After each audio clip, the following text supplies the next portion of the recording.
Welcome to Michigan Reimagined, presented by T.A. Forsberg and Wagoner Financial. And here's your host, Chris Buck. So this U.S. microbrewery revolution is about 30 years old now, and Michigan is nationally renowned as a beer state. I love the experiences and the opportunity to hear the backstory from these artisans, and I'm happy to have our next guest join us to share the story of Sleepwalker Brewing Company in Lansing's REO town. Welcome the owner and brewer, Mr. Jeremy Sprague, to the show. Welcome to the show, Jeremy. Thanks for having me, Chris. Absolutely. So I got to ask, how did you get started in the beer industry? So it sort of goes way back to early 2000s. My dad was a home brewer. He bought me a kit, and I kind of sat on it for a few years. And then a friend of mine, Matt Jason, who was my first business partner, started doing a little home brewing at home with some buddies. And then around 2008, we had a pretty serious conversation about micro distilling, which is super neat as well. And I did study that. And by 2009, we were talking about, opening a distillery, microbrewery, and starting to raise, investment capital. So I went to the Siebel Institute, started working on my brewing really hard, and then, and by 2014, we found ourselves at the Allen Marketplace. Okay. On the east side, and that was a really awesome, huge thing to do, to get the Michigan Liquor Control Commission to allow us to have a license. Okay. Kind of at a small market like that was a big deal. So for those who don't know, Allen Neighborhood Center is just such a community resource. Joan Nelson, who recently retired, is just a gift to the world. She is. And this is the east side of Lansing, just west of MSU's campus and east of the Capitol. So great big building that now has housing and all kinds of stuff, farmers market. But there's a commercial kitchen, essentially, is where you got started. And some other folks that I've had on the show actually have come in. Awesome. And Mr. Leslie's Cheesecakes. And he's something else. And Tante, the Peruvian cuisine. So a lot of people like you, I guess, cut their teeth in a place where you don't have to invest all that equipment until you know that you've got something that's marketable, I guess, right? Right. Tons of, we spent 2 years there brewing, raised a lot of capital and investment. And then I just got a lot better at brewing beer. And going to the Siebel Institute helped because I got to study microbrewing and macro level brewing. And it just changes your perspective. Getting some education behind home brewing is huge, but also the home brewing community is awesome and massive too.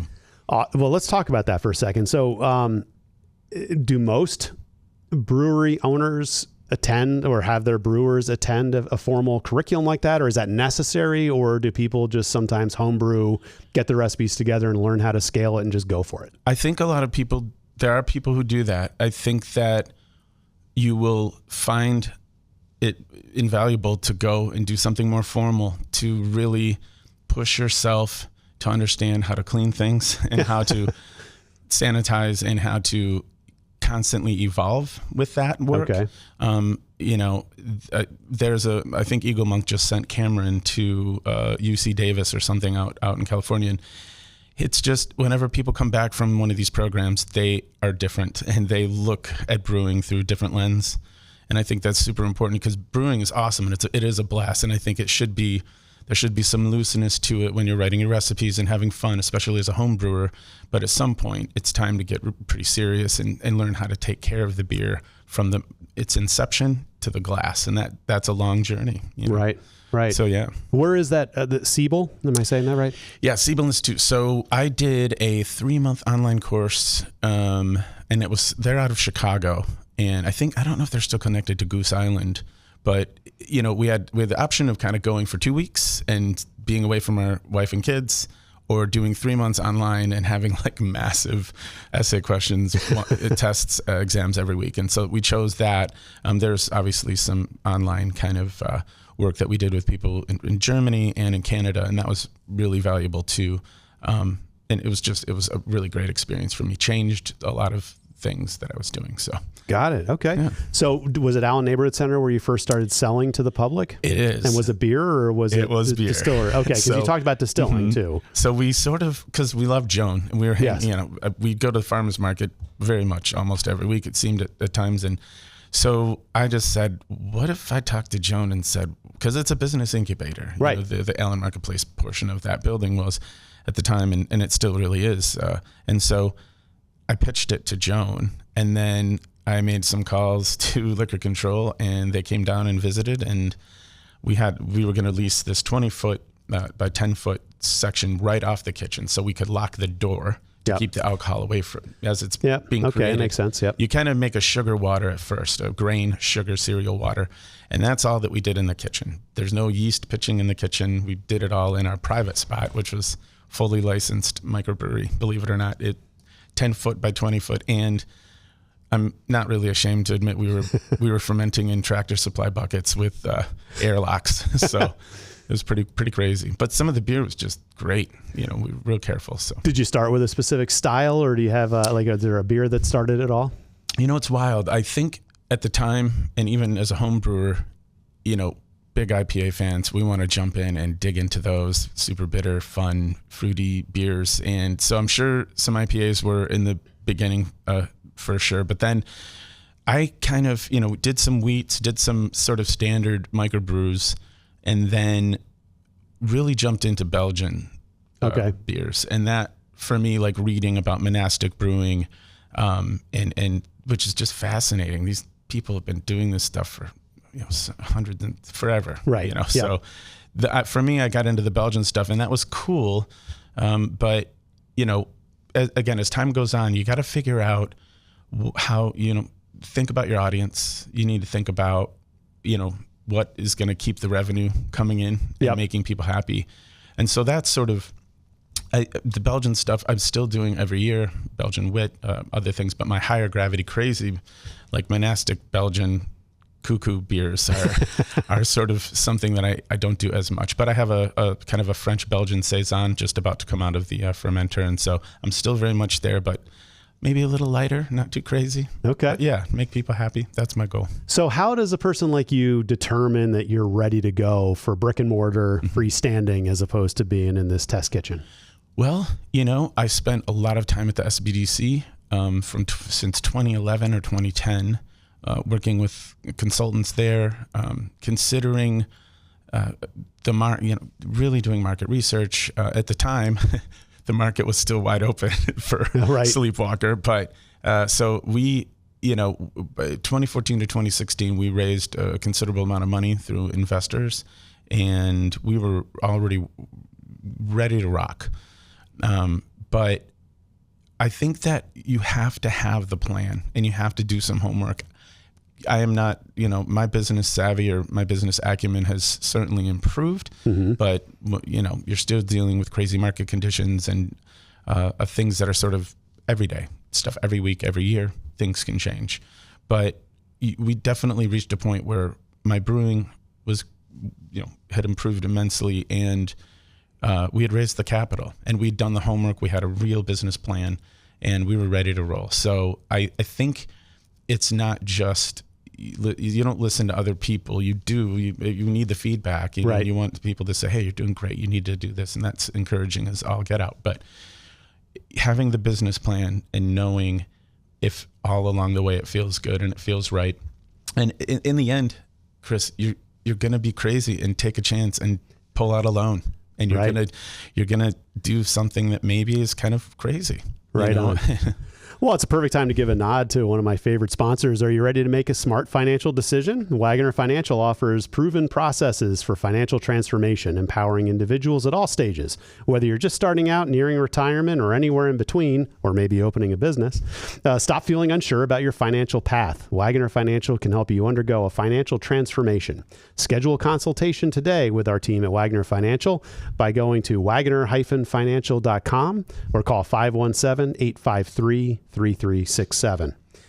So, you mentioned SBDC, and for our listeners, that's the Small Business Development Center, which is such a great resource. I've had them on a number of times just because it seems like, how can you, first of all, there are businesses out there that don't know the services that they provide. Right. And the fact that they are not bursting at the seams means that people are unaware because they're really, really good at what they do. And I think that's fair. Yeah. But they are still incredibly important to me. Yeah.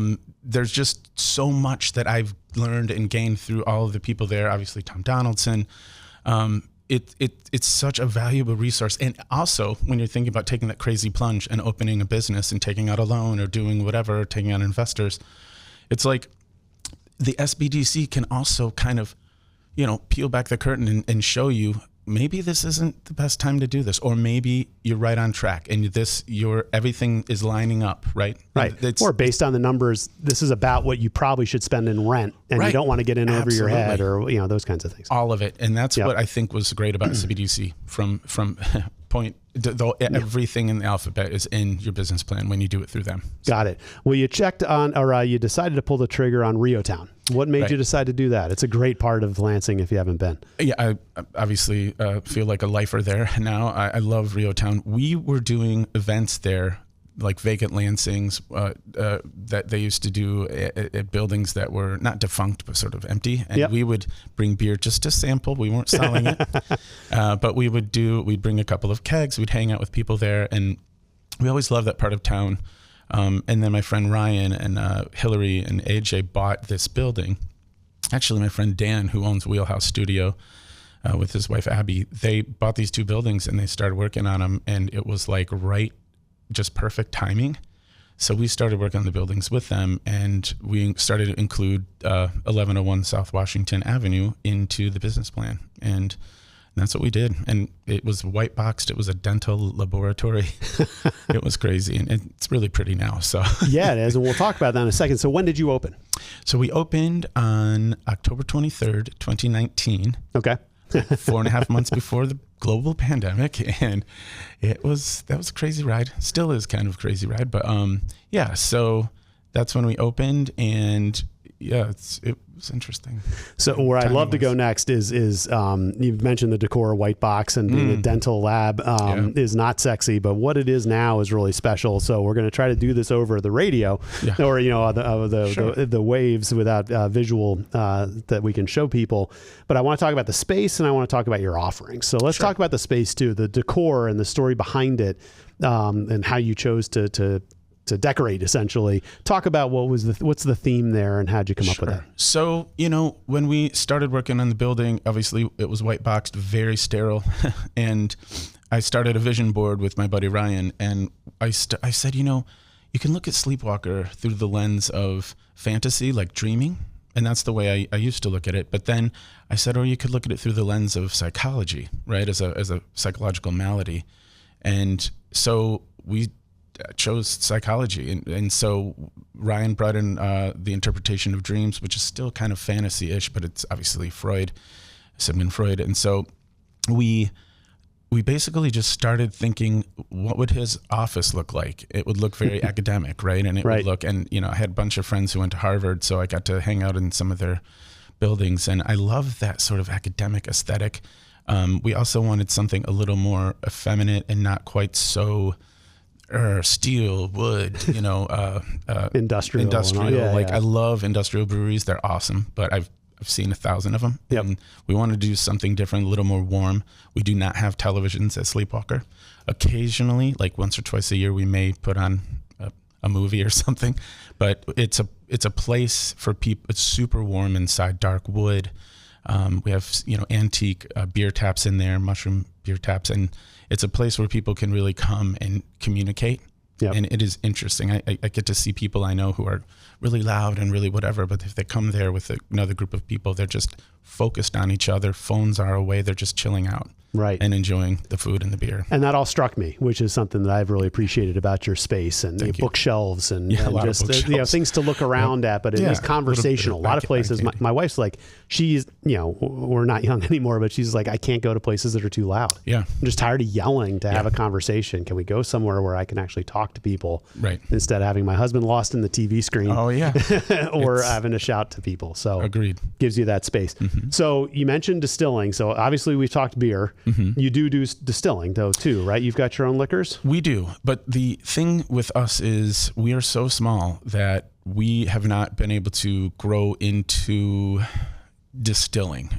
We share a space in a block of buildings where there's residential, and we can't have contiguous residential and distill. Interesting. Okay. But what we can do is we can contract through other distilleries. We can bring in raw product and filter, proof, and then bottle. So those three processes allow us to have that license.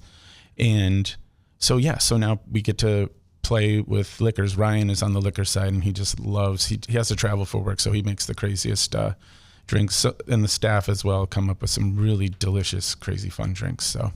Got it. You don't do any winemaking though, right? Yeah, I do. Oh, you do? Yep, okay, yep. Got it. I'm sorry, I missed the trifecta. No problem. Yeah, we do wine, and I do cider and seltzer on site as well.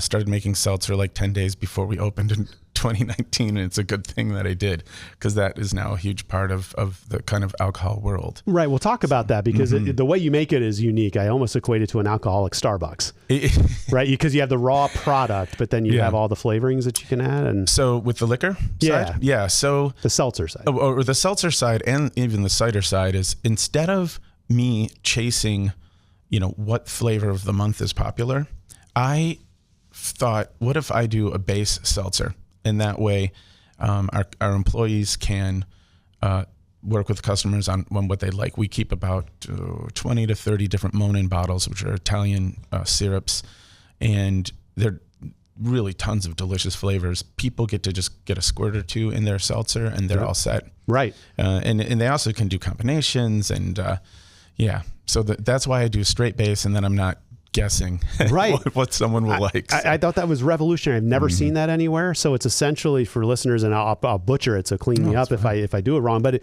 it's almost, I won't say it's a flavorless seltzer, but it's an agnostic, just an alcoholic seltzer that comes out of a tap. And then, like you see at Starbucks, you can make it a hazelnut, or you can make it a mango, or a strawberry, or a blueberry, and all these different things, and make your own. Absolutely. And what does that yield out to be? Is that like a 5% or a... So it's pretty much, I think my seltzer continuously hovers somewhere about 5.5 to 6, if I'm not mistaken. So, but yeah, for the bubble tea people that are now of age, or the people that are tired of drinking a 350 calorie, IPA or whatever, it's a lighter, especially in the summertime. But I've had some in the winter too. A pleasant surprise. It is. I think that's great. Thank you. Excellent. So, do you do distribution, or is everything consumed and sold on site? Oddly enough, we were distributing more in 2015 and 2016, if you can believe that. We were doing beer at like Crunchies and Beggars, and it is so bizarre that I've been very busy, and it's been you sort of chase the work, and it is embarrassing that we don't distribute more, but we just had one of my sours was over at the Comfort Zone, which is a really cool brand new cigar lounge on Pennsylvania. And that was cool. And I was like, cool, I'm going to get back into distribution, just kegs, nothing too serious. We were invited into Meyer. We may do some Meyer work at the Capital City Meyer. Yep. We're canning more regularly now. So it's on the radar to get back into distribution, but mostly my goal, even in the business plan, was mostly to bring people to REO Town, to our spot, to kind of spend money there. Totally not against distribution, but that game you got to be careful with that game too, because it can suck you dry, and you're really selling your products at a very different price point. So that makes sense.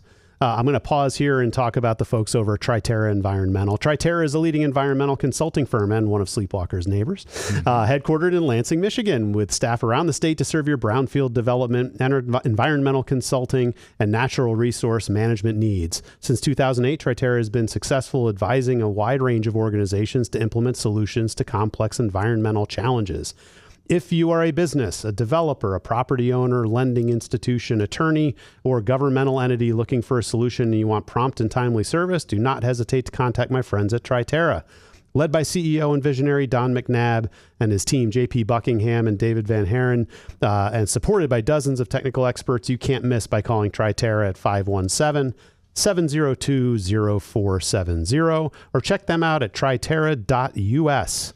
They mean it when they say it's not just what we do, it's who we are and how we do it. So you've got all these great neighbors, and we were just talking about distribution.